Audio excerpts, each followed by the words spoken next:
ಕೊಪ್ಪಳ ನಗರ BJP ಕಾರ್ಯಾಲಯದಲ್ಲಿ ವಿರೋಧ ಪಕ್ಷದ ಮುಖ್ಯ ಸಚೇತಕ ದೊಡ್ಡನಗೌಡ ಅವರಿಂದ ಸುದ್ದಿಗೋಷ್ಠಿಯನ್ನು ನಡೆಸಲಾಯಿತು.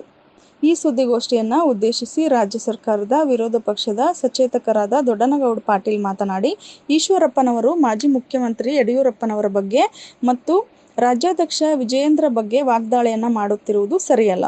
ಅವರ ಬಗ್ಗೆ ಹವಾಯೇಳನಕಾರಿ ಹೇಳಿಕೆಗಳನ್ನ ಕೊಡುವುದನ್ನು ಬಿಟ್ಟು ಚುನಾವಣೆ ಸ್ಪರ್ಧೆಯಿಂದ ಹಿಂದೆ ಸರಿಯಬೇಕು ಎಂದು ಹೇಳಿದರು. ನಿಮ್ಮ ಮಗ ಕಾಂತೇಶ್ ಅವರಿಗೆ ಟಿಕೆಟ್ ದೊರೆಯದೇ ಇರುವುದರಿಂದ ಮುನಿಸಿಕೊಂಡ ನೀವು ಕುರುಬರಿಗೆ ಟಿಕೆಟ್ ಕೊಟ್ಟಿಲ್ಲ. ಕುರುಬರ ಓಟು ಬಿಜೆಪಿಗೆ ಬೇಡ ಎಂಬ ಹೇಳಿಕೆಯನ್ನು ನೀಡುತ್ತಿದ್ದೀರಿ. ನಾವು ಈ ಬಗ್ಗೆ ಹೈಕಮಾಂಡ್ ಮಟ್ಟದಲ್ಲಿ ಪ್ರಶ್ನಿಸಿದಾಗ ಮುಂದಿನ ದಿನಮಾನಗಳಲ್ಲಿ ಸೂಕ್ತ ಸ್ಥಾನಮಾನಗಳನ್ನು ಕಲ್ಪಿಸುವುದಾಗಿ ತಿಳಿಸಿದ್ದಾರೆ. ತಕ್ಷಣವೇ ತಾವುಗಳು ಮುನಿಸನ್ನು ಶಮನಗೊಳಿಸಿ ಸ್ಪರ್ಧೆಯಿಂದ ಹಿಂದೆ ಸರಿಯಿರಿ ಎಂದು ಕಿವಿಮಾತು ಹೇಳಿದರು. Ningaraj Doddamani, Kalyana Karnataka news bureau, Koppal. ಕುಟುಂಬ ರಾಜಕಾರಣವನ್ನು ಮಾಡ್ತಕ್ಕಂಥದ್ದು ಬಗ್ಗೆ ಆಯಿತು, ಬೇರೆ ರೀತಿಯಲ್ಲಿ ಹೇಳಿಕೆ ಕೊಟ್ಟು ಅವ್ರು ಕಟ್ಟಿಸ್ತಕ್ಕಂಥ ಕೆಲಸ ಇವತ್ತು ಆಗ್ತಾ ಇದೆ. ಹಾಗಾಗಿ ಅದನ್ನು ನಾನು ಮಧ್ಯದಲ್ಲಿ ಖಂಡಿಸ್ತೇನೆ. ಜೊತೆಗೆ ಅವರು ಈ ಇಡೀ ವಯಸ್ಸಿನಲ್ಲೂ ಕೂಡ ಪಾರ್ಟಿಯ ಪರವಾಗಿ ಎಲ್ಲ ಕಡೆ ಕೂಡ ತಿರುಗೋದ್ರ ಮೂಲಕ ಪಕ್ಷವನ್ನು ಸಂಘಟಿಸ್ತಕ್ಕಂಥ ಕೆಲಸ ಮಾಡ್ತಕ್ಕಂಥ ಈ ಸಂದರ್ಭದಲ್ಲಿ ಅವರು ತಮ್ಮ ಮಗನಿಗೋಸ್ಕರ ಟಿಕೆಟ್ ಸಿಗಲಿಲ್ಲ ಅಂತಕ್ಕಂಥ ಒಂದೇ ಕಾರಣಕ್ಕಾಗಿ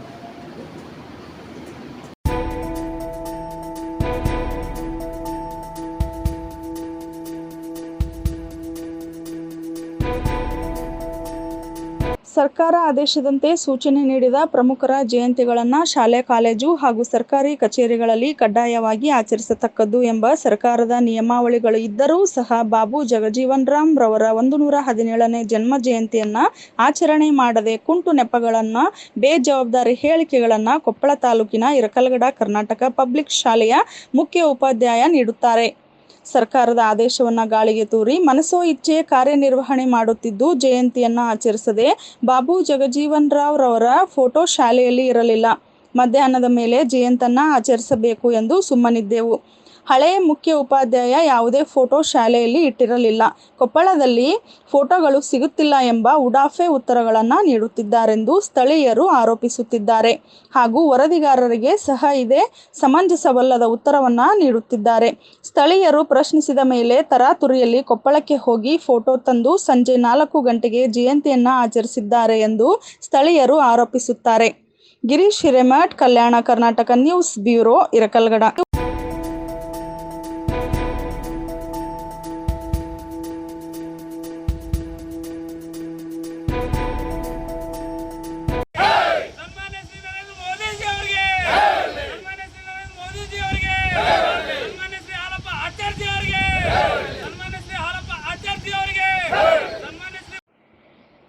ಕುಕನೂರು ತಾಲೂಕಿನ ಕೊಪ್ಪಳ ರಸ್ತೆಯಲ್ಲಿರುವ ಭಾರತೀಯ ಜನತಾ ಪಕ್ಷದ ಕಾರ್ಯಾಲಯದಲ್ಲಿ ಯಲಬುರ್ಗಾ ಮಂಡಲ ಯುವ ಮೋರ್ಚಾ ವತಿಯಿಂದ ಪರಿಚಯಾತ್ಮಕ ವಿಶೇಷ ಸಭೆ ಹಾಗೂ ನಮೋ ಯುವ ಚೌಪಾಲ್ 400ರ ಕಾರ್ಯಕ್ರಮ ಚಾಲನೆ ನೀಡಿ ಮಾಜಿ ಸಚಿವ ಹಾಲಪ್ಪ ಆಚಾರ್ ಮಾತನಾಡುತ್ತಾ, ಭಾರತೀಯ ಜನತಾ ಪಕ್ಷದಲ್ಲಿ ಪ್ರತಿಯೊಬ್ಬರಿಗೂ ಸೂಕ್ತ ಸ್ಥಾನಮಾನ ಸಿಗುವ ಎಲ್ಲ ಸಾಧ್ಯತೆಗಳಿದ್ದು, ಸದ್ಯ ಪದಗ್ರಹಣಗೊಳ್ಳುತ್ತಿರುವ ಪದಾಧಿಕಾರಿಗಳ ಪಕ್ಷ ನೀಡುವ ಗುರುತರ ಜವಾಬ್ದಾರಿಯನ್ನು ನಿಷ್ಠೆ ಹಾಗೂ ಶ್ರದ್ಧೆಯಿಂದ ನಿರ್ವಹಿಸುತ್ತಾ ಪಕ್ಷಕ್ಕೆ ಯಾವುದೇ ಚ್ಯುತಿ ಬರದ ಹಾಗೆ ಕಾರ್ಯನಿರ್ವಹಿಸಬೇಕು.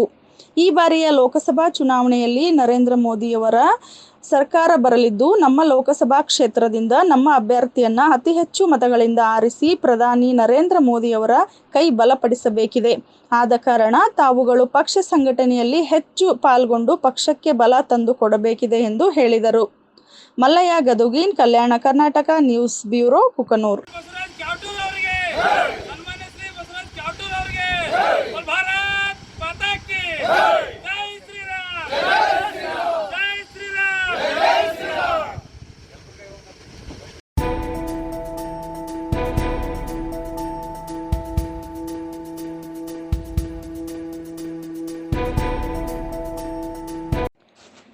ಕೊಪ್ಪಳ ನಗರ ಭಾರತೀಯ ಜನತಾ ಪಕ್ಷದ ಜಿಲ್ಲಾ ಕಾರ್ಯಾಲಯದಲ್ಲಿ ಆಯೋಜಿಸಿದ್ದ ಪತ್ರಿಕಾಗೋಷ್ಠಿಯನ್ನು ಉದ್ದೇಶಿಸಿ ದೊಡ್ಡನಗೌಡ ಪಾಟೀಲ್ ಮಾತನಾಡುತ್ತಾ, ಶಿವರಾಮೇಗೌಡರು ಭಾರತೀಯ ಜನತಾ ಪಕ್ಷಕ್ಕೆ ಮರಳುತ್ತಿದ್ದು, ಅವರು ತಮ್ಮ ಸಂಬಂಧಿಕರಿಗೆ ಭಾರತೀಯ ಜನತಾ ಪಕ್ಷದಿಂದ ಅಭ್ಯರ್ಥಿಯಾಗಿ ಕಣಕ್ಕಿಳಿದ ಕಾರಣದಿಂದ ಪಕ್ಷಕ್ಕೆ ಮರಳಿದ್ದಾರೆ ಎಂಬ ವರದಿಗಾರರ ಪ್ರಶ್ನೆಗೆ ಉತ್ತರಿಸುತ್ತಾ, ರಾಜಕೀಯದಲ್ಲಿ ಸಂಬಂಧಗಳು ಸ್ನೇಹಿತರು ಎಂಬ ಭಾವನೆ ಸೂಕ್ತವಲ್ಲ.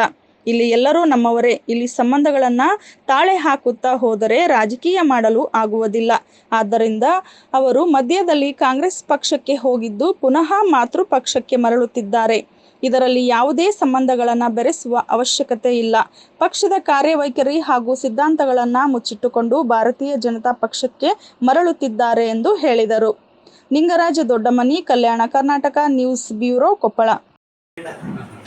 ನಾವು 12-18 ಅಂತ ಪ್ಲಾನ್ ಮಾಡಿದ್ವಿ. 12 ಮಾತನಾಡ್ತೀವಿ. 12 ವಿಜೇಂದ್ರ ಪಕ್ಷದಲ್ಲಿ ಬರ್ತಕ್ಕಂಥ ಸಂಬಂಧಿಕರು ಸಿಕ್ಕಿದ್ದಾರೆ ಹಾಗೆ ಹೀಗೆ ಅಂತಕ್ಕಂಥದ್ದಲ್ಲ. ಪಕ್ಷ ಅವ್ರಿಗೆ ಅಲ್ಲಿ 6 ವರ್ಷ ಅವರು ನಮ್ಮ ಮನೆಗಿಂದನೂ ಹೋಗಿರ್ತಕ್ಕಂಥ ಕಳೆದ 6 ವರ್ಷದಿಂದ ಹೋಗಿದ್ದಾರೆ. ಅಲ್ಲಿ ಯಾವುದು ಸರಿ ಹಂಚಿಲ್ಲ ಅಂದಮೇಲೆ ಅನಿವಾರ್ಯವಾಗಿ ಇವತ್ತು ಮತ್ತೊಮ್ಮೆ ರಾಜ್ಯದ ಪಕ್ಷ ಇರ್ತಾರೆ. ನೀನು ಸ್ವಲ್ಪ ಒಳಗೆ ಇರ್ತೀವಿ, ಮಾತಾಡಿ.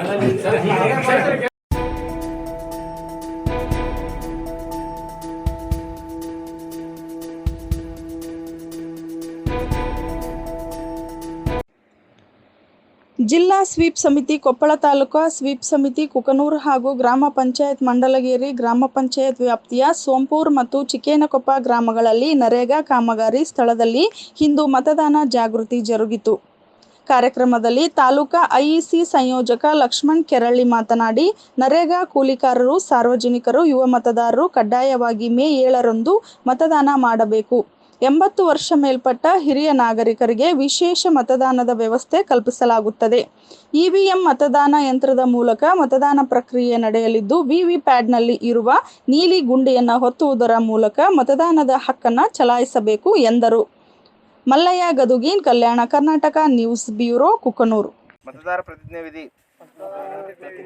ಪ್ರಜಾಪ್ರಭುತ್ವದಲ್ಲಿ ದೃಢ ವಿಶ್ವಾಸವುಳ್ಳ ಭಾರತದ ಪೌರರಾದ ನಾವು ನಮ್ಮ ದೇಶದ ಪ್ರಜಾಸತ್ತಾತ್ಮಕ ಸಂಪ್ರದಾಯಗಳು ಮತ್ತು ಮುಕ್ತ, ನ್ಯಾಯಸಮ್ಮತ ಮತ್ತು ಶಾಂತಿಯುತ ಚುನಾವಣೆಗಳ ಘನತೆಯನ್ನು ಎತ್ತಿ ಹಿಡಿಯುತ್ತೇವೆಂದು ಮತ್ತು ಪ್ರತಿಯೊಂದು ಚುನಾವಣೆಯಲ್ಲಿ ನಿರ್ಭೀತರಾಗಿ ಮತ್ತು ಧರ್ಮ, ಜನಾಂಗ, ಜಾತಿ, ಮತ, ಭಾಷೆ ಅಥವಾ ಯಾವುದೇ ಪ್ರೇರಣೆಗಳ ದಾಕ್ಷಿಣ್ಯಗಳಿಂದ ಪ್ರಭಾವಿತರಾಗದೆ ಮತ ಚಲಾಯಿಸುತ್ತೇವೆಂದು ಈ ಮೂಲಕ ಪ್ರತಿಜ್ಞೆ ಮಾಡುತ್ತಿದ್ದೇವೆ. ಎಲ್ಲರೂ ಕೂಡ ಧನ್ಯವಾದ.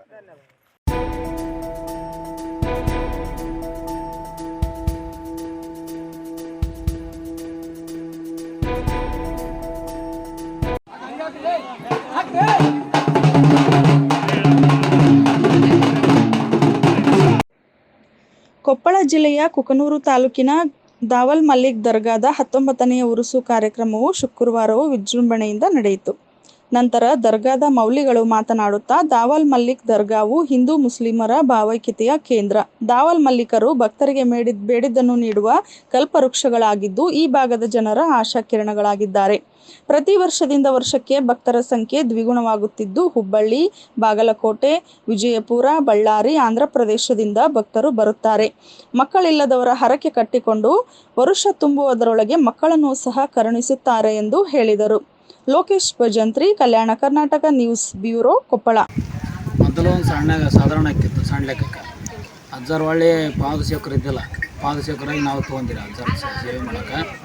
ಇಲ್ಲಿ ಯಾರೇ ಬರಲಿ, ಏನೇ ಬರಲಿ, ಅವ್ರು ಏನೇ ಬೇಕಾದ ಕೆಲಸ ಇರಲಿ ಆಗ್ತಾವೆ.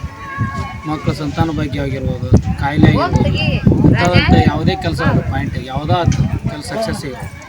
ಹೈದ್ರಾಬಾದು, ಹುಬ್ಬಳ್ಳಿ, ಮಹಾರಾಷ್ಟ್ರ, ನಿಪ್ಪಾಣಿ, ಮಲ್ಪಿ ಎಲ್ಲಲ್ಲಿ ಅಡ್ಡಾಡ್ತಾರೆ ಸರ್. ಕಾರ್ ಕೊಡ್ಸ್ಯಾರ ಭಕ್ತರು ತೊಗೊಂಡು.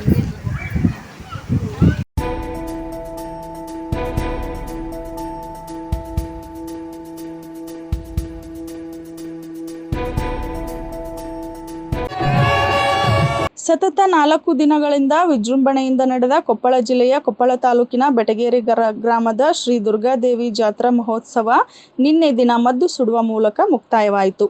ಜಾತ್ರೆಯ ಮೊದಲ ದಿನ ಉಚ್ಚಯ ಎಳೆಯುವ ಮೂಲಕ ಬೆಟಗೇರಿ ಶ್ರೀ ದುರ್ಗಾದೇವಿ ಜಾತ್ರೆ ಆರಂಭವಾಯಿತು. 2ನೇ ದಿನ ಪಾಯಸ ಕಾರ್ಯಕ್ರಮ ನಡೆಯಿತು. 3ನೇ ದಿನ ಮುಖ್ಯ ರಥವನ್ನು ಎಳೆಯುವ ಮೂಲಕ ಜಾತ್ರೆ ಉತ್ಸವ ಕಳೆಯಿಂದ ತುಂಬಿತ್ತು. ಜಾತ್ರೆಯಲ್ಲಿ ಸೇರಿದ್ದ ಜನರ ಉತ್ಸಾಹ ಜಾತ್ರೆಗೆ ಸುಂದರ ಜೀವ ಕಳೆಯನ್ನ ತಂದು ಕೊಟ್ಟಿತ್ತು.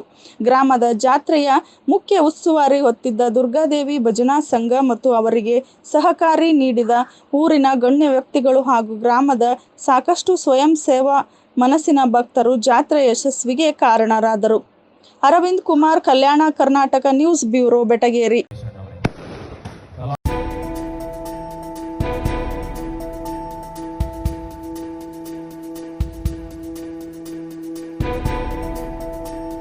ಕುಕನೂರು ತಾಲೂಕಿನ ಇಟಗಿ ಗ್ರಾಮ ಪಂಚಾಯಿತಿಯಿಂದ ಲೋಕಸಭಾ ಚುನಾವಣೆಯ ನಿಮಿತ್ತ ಪಂಜಿನ ಮೆರವಣಿಗೆ ಮೂಲಕ ಮತದಾನ ಜಾಗೃತಿ ಕಾರ್ಯಕ್ರಮವನ್ನು ಆಯೋಜನೆ ಮಾಡಲಾಯಿತು. ಕಾರ್ಯಕ್ರಮದಲ್ಲಿ ಕುಕನೂರು ತಾಲೂಕು ದಂಡಾಧಿಕಾರಿಗಳಾದ ಅಶೋಕ ಶಿಗ್ಗಾಮಿ ಅವರು ಮಾತನಾಡಿ, ನಮ್ಮ ದೇಶ ಪ್ರಪಂಚದಲ್ಲಿಯೇ ಅತಿ ದೊಡ್ಡ ಪ್ರಜಾಪ್ರಭುತ್ವ ವ್ಯವಸ್ಥೆಯನ್ನು ಹೊಂದಿದ್ದು, ಮತದಾನ ಮಾಡಿದವನೇ ಮಹಾಶೂರ ಎನ್ನುವ ಮಾತಿನಂತೆ ಎಲ್ಲರೂ ಕಡ್ಡಾಯವಾಗಿ ಮತದಾನ ಮಾಡಬೇಕು. ಮತದಾನ ದಿನವಾದ ಮೇ 7ರಂದು ಮತಗಟ್ಟೆಗೆ ಬಂದು ಮತ ಚಲಾಯಿಸಬೇಕು ಎಂದರು. ಗ್ರಾಮ ಪಂಚಾಯಿತಿ ಆವರಣದಲ್ಲಿ ನನ್ನ ಮತ ನನ್ನ ಹಕ್ಕು ಎಂಬುವ ಚುನಾವಣಾ ಘೋಷವಾಕ್ಯವನ್ನು ರಂಗೋಲಿ ಮುಖಾಂತರ ಹಾಕಿ, ಮೇಣದ ಬತ್ತಿ ಹಾಗೂ ಪಂಜನ್ನು ಬೆಳಗಿಸಿ ಗ್ರಾಮದ ಪ್ರಮುಖ ಬೀದಿಗಳಲ್ಲಿ ಸಂಚರಿಸಿ, ಗ್ರಾಮದ ಸುಭಾಷ್ ಚಂದ್ರ ವೃತ್ತದಲ್ಲಿ ಮಾನವ ಸರಪಳಿ ನಿರ್ಮಿಸಿ ಮತದಾನ ಪ್ರತಿಜ್ಞಾವಿಧಿ ಸ್ವೀಕರಿಸಿ ಸಾರ್ವಜನಿಕರಿಗೆ, ಯುವಕರಿಗೆ ಮತದಾನದ ಜಾಗೃತಿ ಮೂಡಿಸಲಾಯಿತು. Mallayya ಗದುಗಿನ, Kalyana Karnataka news bureau, Kukanur.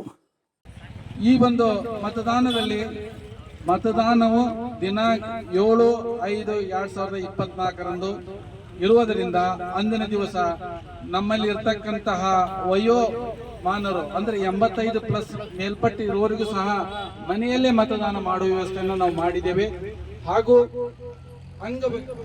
ನಮ್ಮ ದಿವ್ಯಾಂಗದವರಿಗೂ ಸಹ ನಾವು ಅವರಿಗೂ ಸಹ ಮನೆಯಲ್ಲೇ ಯಾರಿಗೆ ಮತಗಟ್ಟೆಗೆ ಬಂದು ಮತದಾನ ಮಾಡಕ್ಕೆ ಬರಲ್ಲ ಅಂಥವ್ರಿಗೆ ಸಹಿತ ನಾವು ವ್ಯವಸ್ಥೆಯನ್ನು ಮಾಡಿದ್ದೇವೆ. ಮನೆಯಲ್ಲೇ ಮತದಾನ ಮಾಡುವ ವ್ಯವಸ್ಥೆಯನ್ನು ಮಾಡಿದ್ದೇವೆ. ಅದರ ಬಗ್ಗೆ ನಾವು ಎಲ್ಲ ಪ್ರಕ್ರಿಯೆಯನ್ನು ಪ್ರಾರಂಭಿಸಿದ್ದೇವೆ. ಇನ್ನುಳಿದ ಜನರು ಏನಿದಾರ ಅವರು ಮತಗಟ್ಟೆ ಚಲಾವಣೆ ಮಾಡಬೇಕು. ಎಲ್ಲರೂ ಯಾವುದೇ ಆಮಿಷಕ್ಕೆ ಒಳಗಾಗದೆ ನಿಷ್ಪಕ್ಷಪಾತವಾಗಿ ತಾವು ಮತದಾನವನ್ನ ಮಾಡಿ ಈ ಮತದಾನವನ್ನ ಯಶಸ್ವಿಗೊಳಿಸ್ತೀರಿ ಅಂತೇಳೆಂದು ನಾನು ತಮ್ಮಲ್ಲಿ ಸಾರ್ವಜನಿಕರಲ್ಲಿ ಎಲ್ಲ ಅಕ್ಕ ತಂಗಿಯರಲ್ಲಿ ನಾನು ವಿನಂತಿ ಮಾಡ್ಕೋತಾ ಇದ್ದೇನೆ.